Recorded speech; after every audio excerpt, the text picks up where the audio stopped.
all are taking necessary precautions against this dreadful viral disease 19.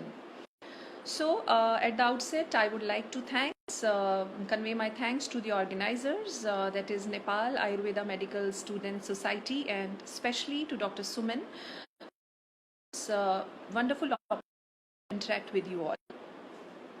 So the topic of our today's is very interesting and a very innovative topic, that is changing the phenotypes, the concept of epigenetic Ayurveda. I once again welcome everyone who is joining. So before starting the detailed discussion of the topic, I would like to mention that what is the topic, why we are discussing this topic, and why these two that is the epigenetic Ayurveda, there is a need of interrelation, or there is a need of understanding both the sciences, both the concept of this epigenetics from the viewpoint of Ayurveda and from the viewpoint of conventional medicine. As we all know that all around the world, the scientists looking towards the integrated approach to cure diseases, including all dreadful diseases. Integrated approach is the key answer all dreadful diseases. Now, what is the meaning of, very simple meaning of integrated approach? That is the combining the wisdom of various disciplines like conventional medicine along with the medicine, because there is a need to find solutions to the for the treatment of the dreadful diseases. At this juncture, all the scientists, the whole scientist lobby is trying to find the solution to combat this dreadful disease, that is COVID-19. So, Karan is required to explain the fundamental concepts of Ayurveda in purview of contemporary science. Ayurveda, which is a traditional Indian system of medicine, it is the time-tested, rich science with the lot of research potential in purview of this modern science, or you can say the contemporary science or the conventional medicine. So now moving to that is the changing the genotypes and the concept of epigenetics and Ayurveda. Now, by knowing the conventional medicine and applying the fundamental concepts of Ayurveda, there is certainly a possibility to cure certain dreadful diseases of the world. So before going towards the epigenetics, let us take a look about what is genetics, because epigenetics is beyond genetics. So before discussing epigenetics, I will give you a basics of genetics. You must have heard, you must have studied genetics. It is the study of genes, genetic variations, and heredity in organisms. Mendel studied the concept of trait inheritance. So we all are made up of cells, and the cells, it has nucleus in which our genetic material is stored, and that is known as DNA. DNA is the genetic material of our body, is inherited from our parents to the next generation. So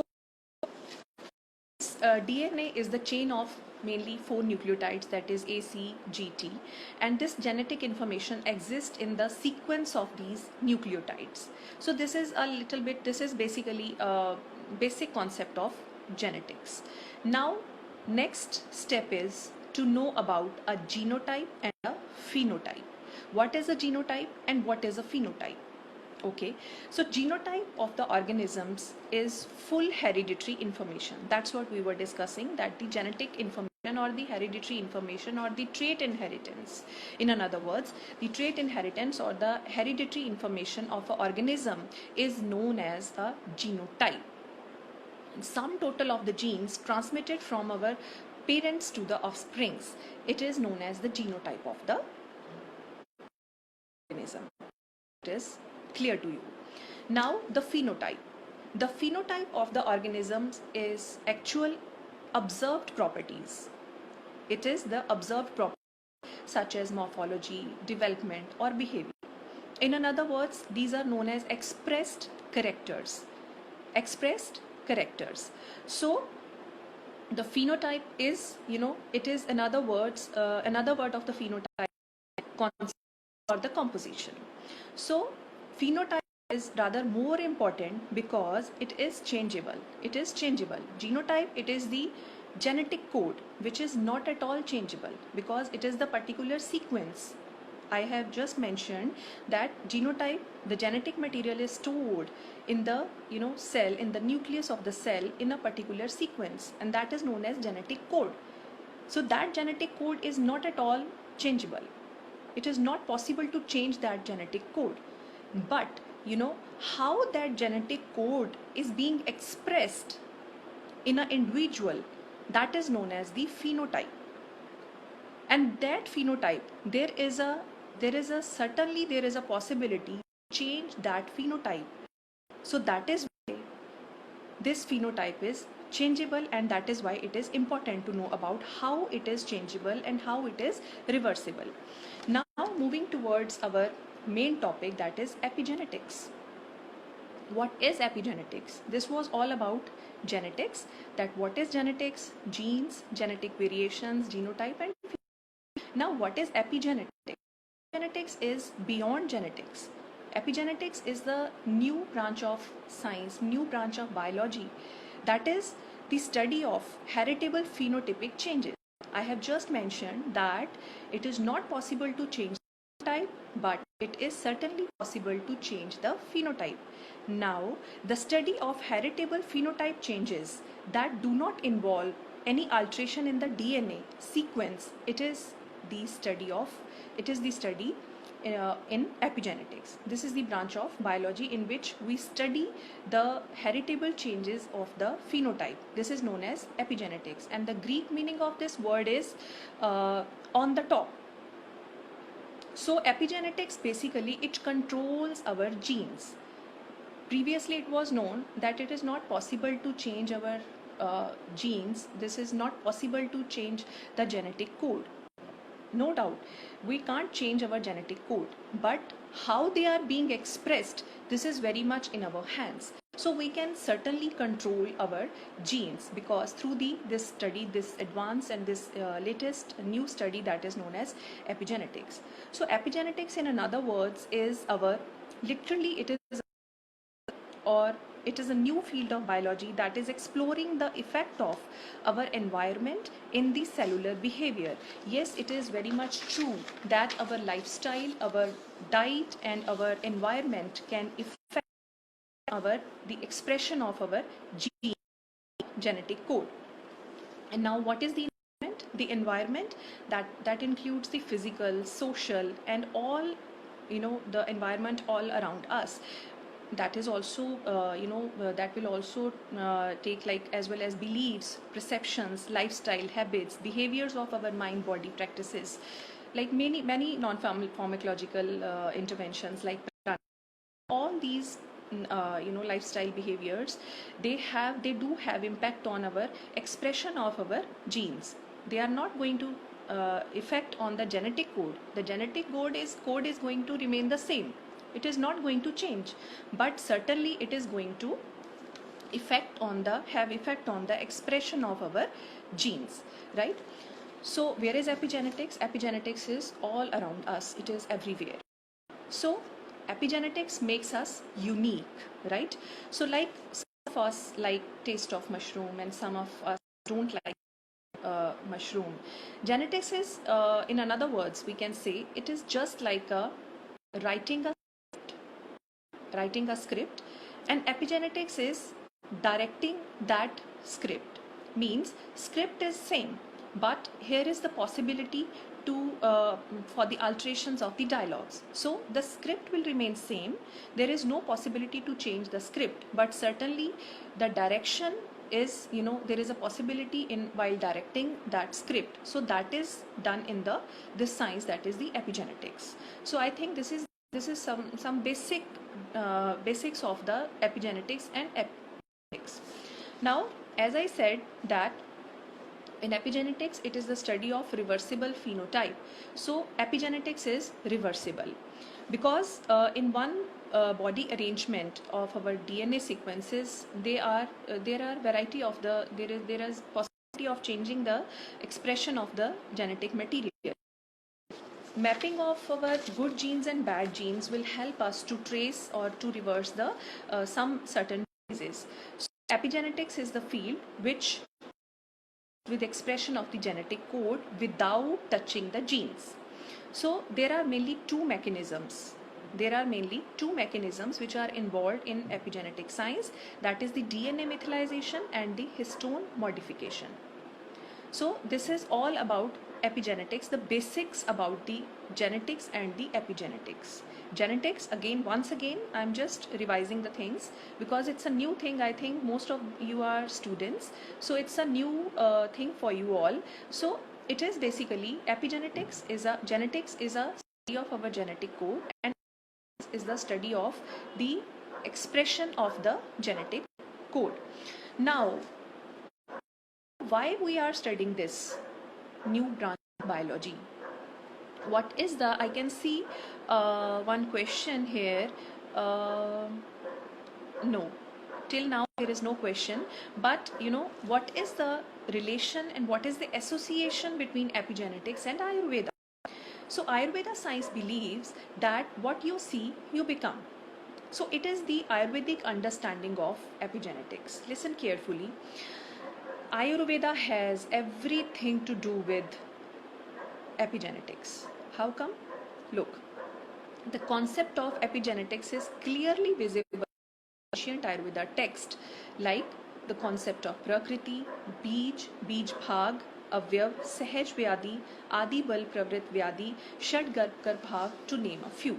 So these are a few topics in Ayurveda which are, you know, like we can have the understanding of epigenetics the point of view. Now I'm going to the take one by one point, that is Prakriti versus Vikriti. We all are born with three tendencies, that is our Prakriti. So our Prakriti, it can be correlated to the DNA or the genes, and Vikriti, which is the nature of imbalance or our current state, that is our phenotype. So moving for moving A to B, that is from Prakriti to Vikriti, there are number of changes. Those changes relate to epigenetic factors like diet, lifestyle and emotions, etc.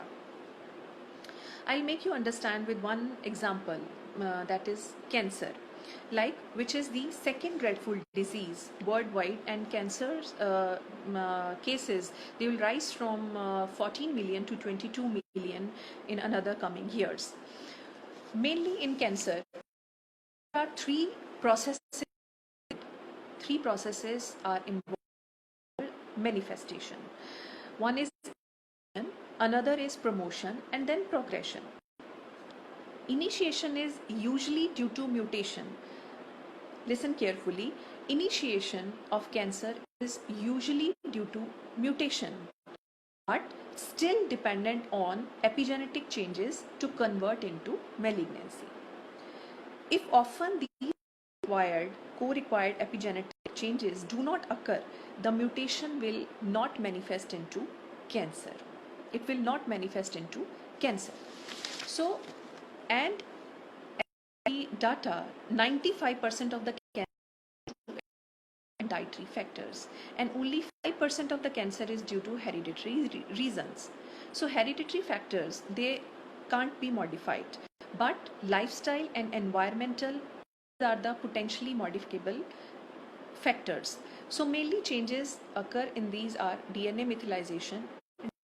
Methylation leads to unwanted gene expression. So the dietary constituents, they affect on DNA methylation status positively or negatively, both ways. And Ayurveda gives us straightforward approach to the healthy eating. This is how we can prevent ourselves from cancer, by applying the Ayurveda principles through the in purview of epigenetics. Means there are certainly I'll explain. I'll take all those points in coming in coming lecture, that is how we can prevent ourselves. Like I have taken example of cancer, that in cancer there are mainly three processes: initiation, promotion and progression. For initiation, mutation is there, we that, but for promotion and for the manifestation for as a malignant disease, it the process, it requires some epigenetic factors. So there is possibility to intervene Ayurvedic dietary and healthy lifestyle, so that we can stop that DNA methylation for proper manifestation of that mutation, that initiation process to the till end for the manifestation of that cancer malignant state. How we can prevent. Now, if we want to cure cancer from Ayurveda point of view and in purview of epigenetics, we all know that there are certain mediators like TNF and cytokinins, and chronic exposure of these mediators, genetic modifications. We have potent anti-tumor effect of phytochemicals in Ayurveda, which can suppress this TNF activity, and bioactive components in food may prevent metabolic disease, genetics. So there is a possibility of prevention, cure from Ayurveda point of view in purview of epigenetics, from the perspective of epigenetics. Now, the example, what is the relation and what is the association of epigenetics and Ayurveda? I hope till now the concept is clear. Can I have some comments? So the second example is Shad Garbkar Bhav.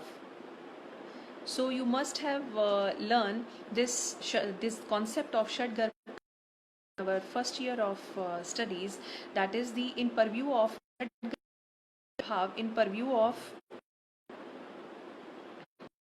and epigenetics. 6 bhavs which are responsible for the determination of our function. These bhav create intrauterine environment. Once the genotype is formed, there is a possibility of positively and negatively impact of intrauterine environment on phenotype. So which may lead to FOAD, that is the fetal origin of adult diseases, which was the theory by the David Barker. So this is the concept. There are many other concepts too from in Ayurveda science, in the traditional Indian medicine, which are very well explainable from the epigenetics point of view. So one study related to this topic, that is the anatomical concept of Shad Garbkar Bhav for the prevalence of Arbud, is completed. One of my postgraduate student has completed this study, and another study, that is the assessment of Matraj Bhav for the causation of metabolic disorders, that is also in purview of epigenetics, is under process. And we have published some articles also on this topic. Now, what is the conclusion and the future perspective? The phenotype of, before this conclusion and future, I would like to just summarize the concept, that is the changing the phenotype. Our topic is changing the phenotype and the concept of epigenetics and Ayurveda. So the concept of genetics, the concept of genotype, concept of phenotype. What is epigenetics? Genotype is our genetic code, which is not changeable. We can't change the genetic code, but the phenotype, which is the how the genes are expressed, that is the phenotype. There is a possibility to change the phenotype. Understand? There is a possibility to change the phenotype. There is no possibility to change the genetic code. Now the branch of the biology in which the heritable phenotype is studied, that is known as epigenetics. That is the science of epigenetics, which is in which we study the heritable, the changeable, the reversible phenotype. So the phenotype of an individual is the result of, listen carefully, the phenotype of an individual is the result of complex gene and environment interactions in the current, past and ancestral environment, leading to lifelong remodeling epigenomes. Once again, I'm reading it. The phenotype of an individual is the gene plus environment interaction. The phenotype is ultimately the result, the phenotype of the individual is the result of complex gene and environment interaction in the current, past and ancestral environment, leading to lifelong remodeling of our epigenomes. Means we cannot change our genetic code. We can't change our genetic code. There is no possibility of changing the genetic code, but the gene environment interaction, because of the gene and environment interactions, it is the phenotype of an individual is the result of that interaction, and that is due to the current and past and ancestral environment, which will lead to the lifelong remodeling of our epigenomes. So it is likely that understanding and manipulating a epigenome, a potentially reversible source of biological variation, has great potential in curing and preventing diseases. So there is a possibility that we can understand and we can manipulate that particular epigenome, that is a potentially reversible source of biological variation, and it has great potential in curing and preventing certain diseases. So genes are absolutely not our fate.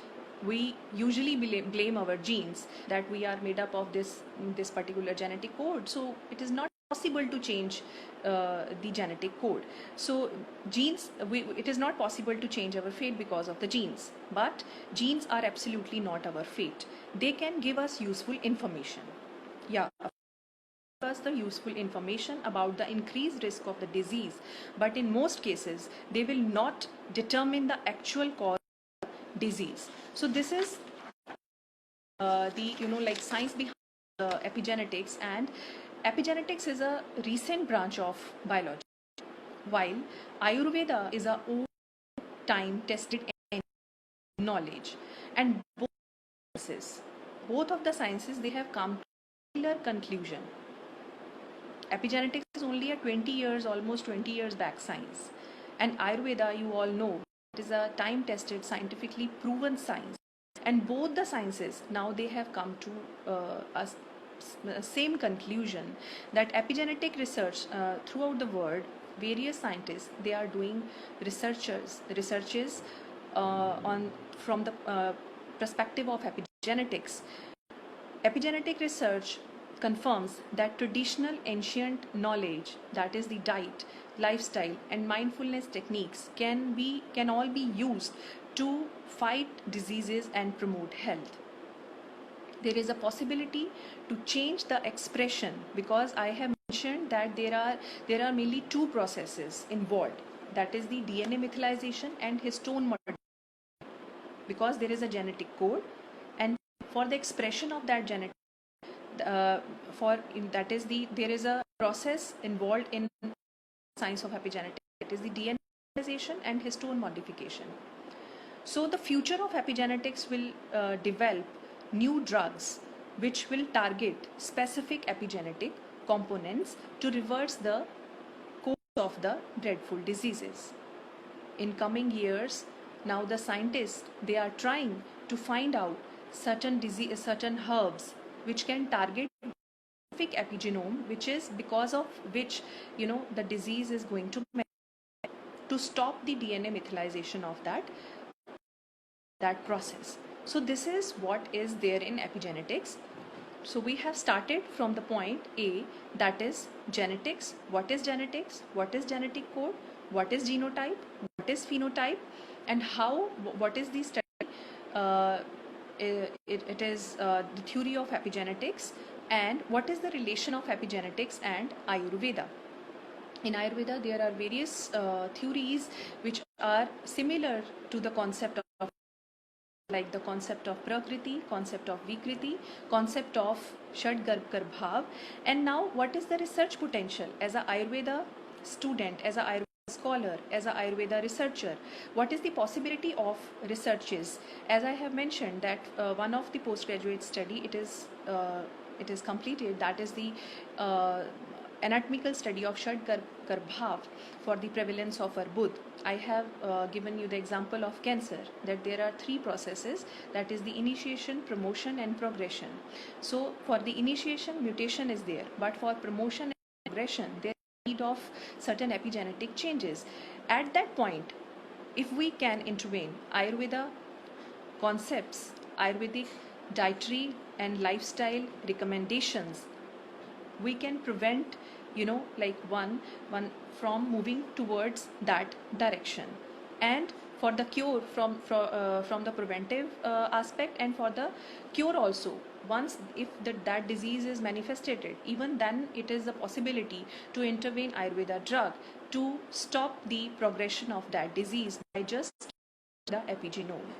So here it is the intervention of Ayurveda we can have.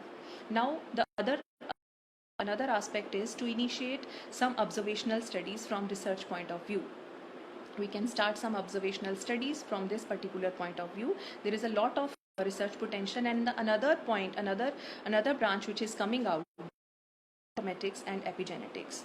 So some other time I would like to take that topic also, because that is another topic which is too very complex. So it is a new concept which is which is there, and there is a need of our to understand the Ayurvedic concepts, from the fundamental concepts of Ayurveda from the contemporary point of view, because there is a lot of research potential. There is a lot of research potential in fundamental concepts of Ayurveda, and trust me, and this is the need of the hour to understand all those fundamental concepts and to implement our science, our traditional Indian science, to implement that concept, that knowledge, from contemporary point of view, to create as much as evidence, because there is actually lack of evidence, and we need to create that evidence by understanding first of all the concepts, the fundamental concepts of Ayurveda from the contemporary point of view, and then implementing all those concepts by integrating both the sciences. So I hope this concept of epigenetics and Ayurveda and changing the phenotype, the basic, I have just taken the basics of this concept. It's clear to you all. Now I invite any query or any question related to this particular topic. Thank you.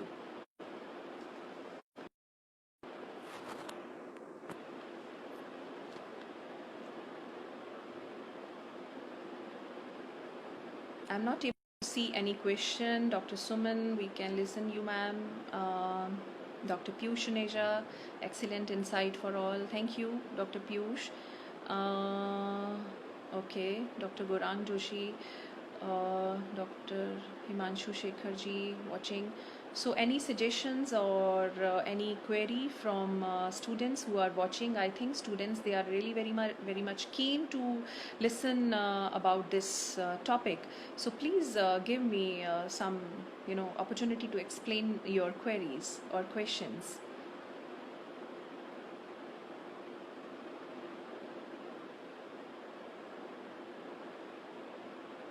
So if you just let me know whether the concept is clear to you or not.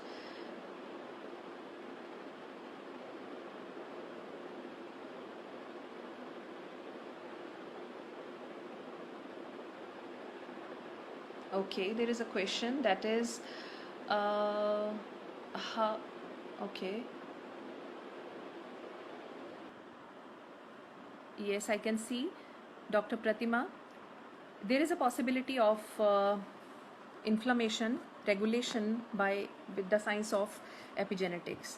Another question is, as Ayurveda say that Prakriti is fixed of an individual, but the changes in the environment leads to adaptation, especially in traveler, and they tend to alter the perception and can be diagnosed as different Prakriti in questionnaire. How to diagnose Prakriti in such? Let me read this question once again. As Ayurveda says that Prakriti is fixed of an individual, but the changes in the environment leads to adaptation. Yes, especially in traveler, and they tend to alter the perception and can be diagnosed as different Prakriti in questionnaire. How to diagnose Prakriti in such? Right. So, see, look, the Prakriti is that is which is determined at the time of our birth. Even, like, and that is the genetic code. Even during our fetal life, there is a intrauterine environment. There is a concept of Shad Garbhar Bhav, that is there is an impact of all those six procreative factors. The intrauterine environment, it can affect the Prakriti.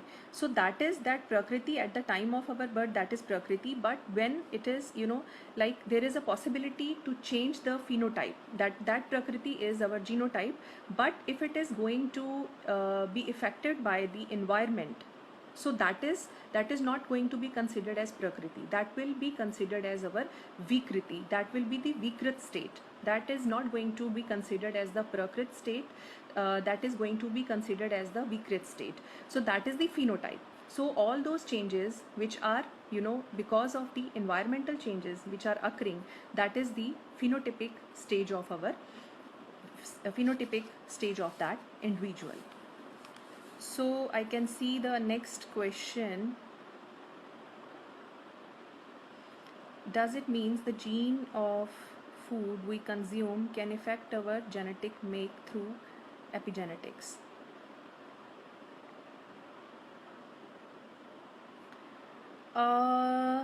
This is a very complicated question. That is, does it mean the gene of the food we consume can affect our, very complicated and very innovative and interesting question, can affect our genetic make through epigenetic? First of all, let me clear that our genetic makeup, that is the genetic code, is not going to be changed at all with any intervention, whether it is food, whether it is any kind of medicine. Genetic code is not going to be altered. The only thing which is possible to change, that is the expression of the genes, that is through the process of DNA methylation. So yes, of course, there is a possibility of any changes in the expression of the genes through the intervention of food. So this the genetic makeup is not going to be changed by the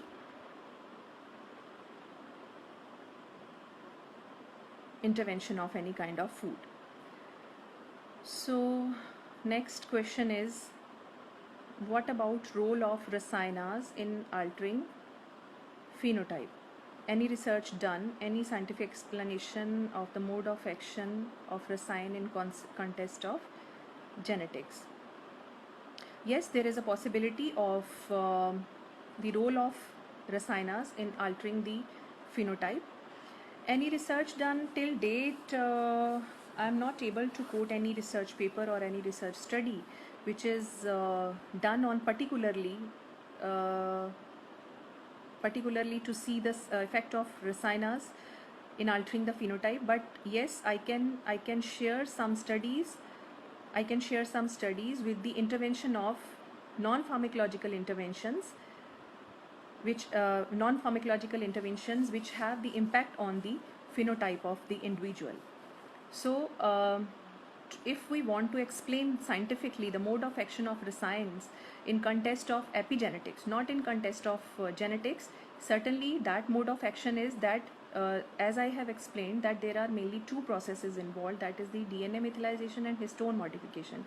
So if we are going to intervene rasayanas in to change the phenotype of the individual, there is a possibility to alter those processes. So this is the scientific explanation of the mode of action of rasayanas in the context of epigenetics.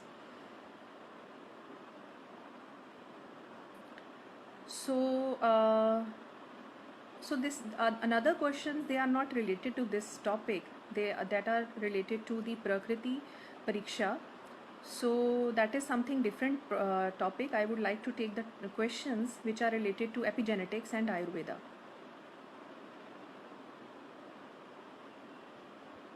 So any other question? I hope all the queries related to this particular topic. Any other query, please?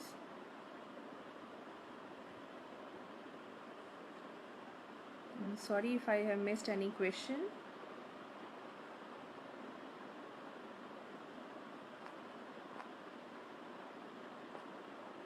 So I'm very much happy to see uh, the standard of the questions which I'm getting.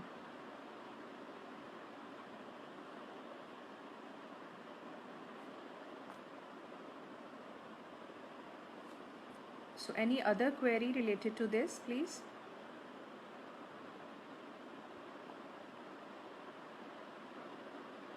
Yeah, the research which I have mentioned, that is the one of the research topic was the anatomical explanation of Shad Garbkar Bhav, that is the anatomical explanation of the 6 procreative factors which are mentioned in our Samhitas, in the Sharir Sthan of the Samhitas.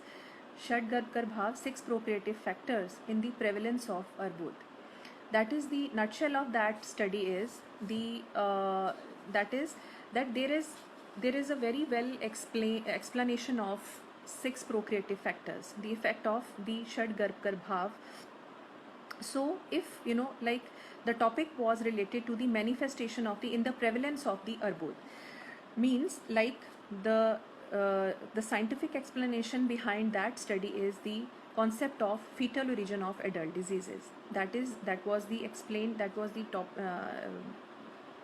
concept which was explained for the first time by David Barker, the scientist David Barker, who has explained that there is an impact of intrauterine environment.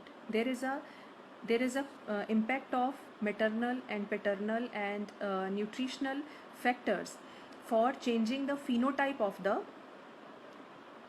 for like they have the impact on even the phenotype of the fetus. Means once the genotype is determined, once the genetic code is determined, but there is a possibility to have changes on the like phenotype of that fetus.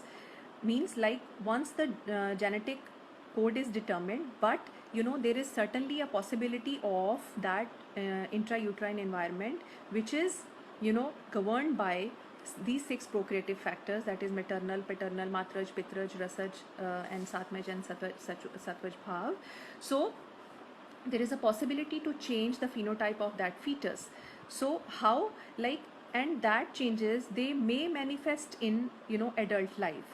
Means like if say for example, if anyone is suffering from arbud, if someone is suffering from cancer in adult life, so there is a possibility of having the impact of his intrauterine environment which was not like which manifested the manifestation of that effect, the impact of that intrauterine environment which like which was visible in the during the adult life. That is the fetal origin of adult diseases, the concept of David Barker, and that was explained in Purview of Epigenetics. And the similar that concept is there in our Ayurvedic Samhitas, that is the 6 procreative factors, the Shad Garbkar Bhav.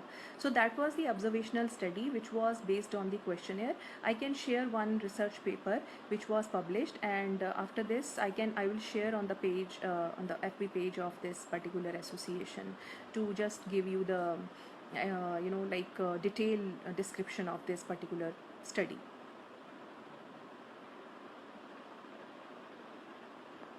I hope this question, the query, answer to this query is clear.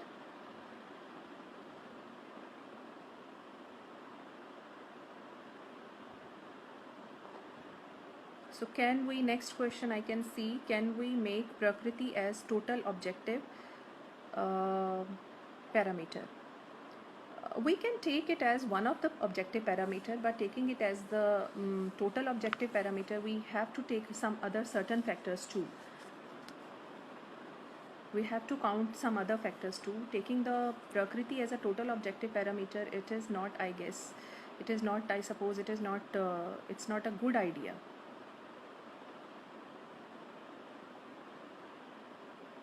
Okay, so the concept is clear to you. Thank you, Dr. Krishna.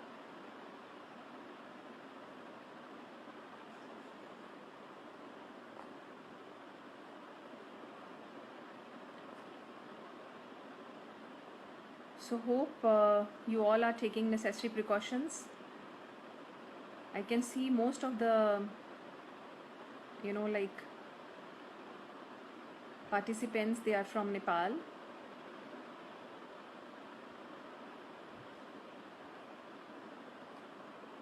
Stay safe, stay healthy. Any other query, please?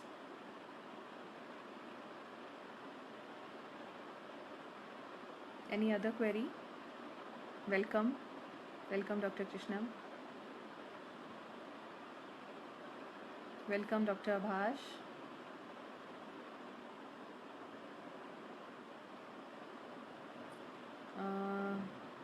Your book Epigenetics and Ayurveda, what other things will we get to read along with these today's talks of yours?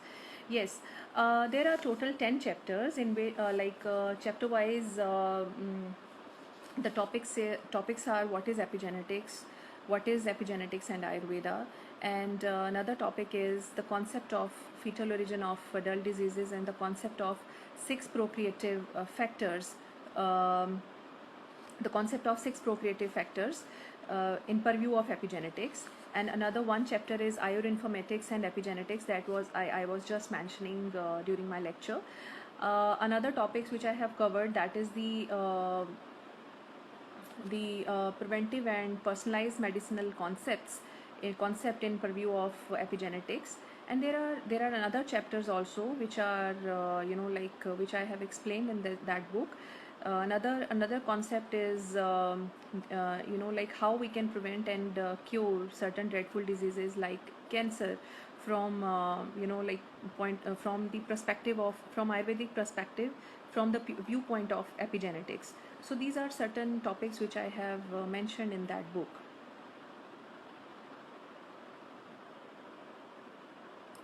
So please correlate autoimmune disorders and epigenetics. See, Dr. Abhash, this is, as I mentioned, that this is a very new field of biology. Epigenetics is a very, very new field of biology. And till date, the studies which are coming up, they have correlated, and they have explained certain few diseases, like one of the major disease which is it's a burning topic among scientists who are doing research in epigenetics, that is the cancer, which I have explained to you. Another is the heart diseases, and third one is the second one is the diabetes, and then later on certain other diseases like heart diseases also. So I think there is hardly I can find out some correlation of autoimmune disorders and epigenetics. If in future I'm going to find any correlation, I will certainly let you know, because this is a very new science. It's a new science, and the research papers which I have seen, or which I have compiled.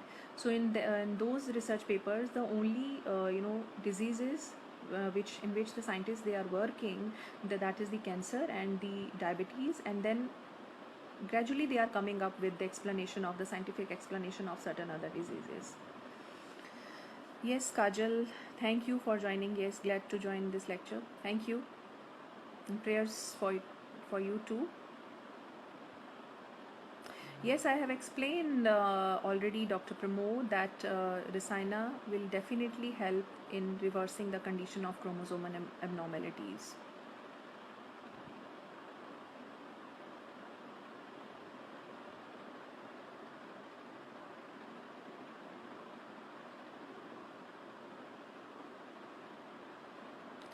Is Prakriti fixed on? Yes, Prakriti is fixed for an individual. That is determined at the time of our birth. That is the Prakriti. The current state we are right now, that is the Vikriti, and that is the understanding of the Prakriti, the concept of Prakriti and Vikriti from epigenetics point of view.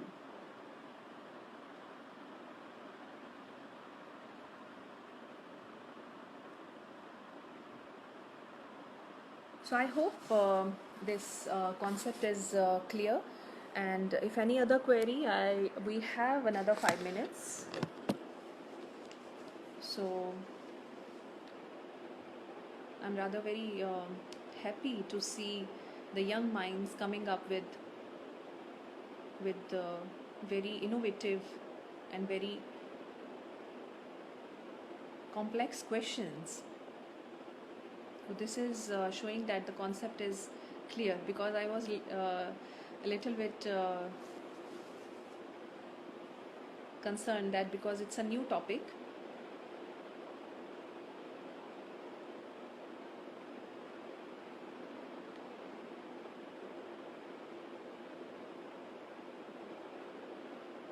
Anything else? Any question? Any query? So take this message that this concept is a very new concept, the concept of epigenetics and its relation to Ayurveda. It's a very new concept. Try to understand this concept, the concept of epigenetics, from Ayurvedic perspective. Read it and read it carefully and try to understand, and then come up with your ideas. In future, I would like to have whosoever has joined this session, I would like to have discussion even later on, right? So please send your queries or send your suggestions to me, so that we can move in this direction, like fast, to come up with some collaborative research studies.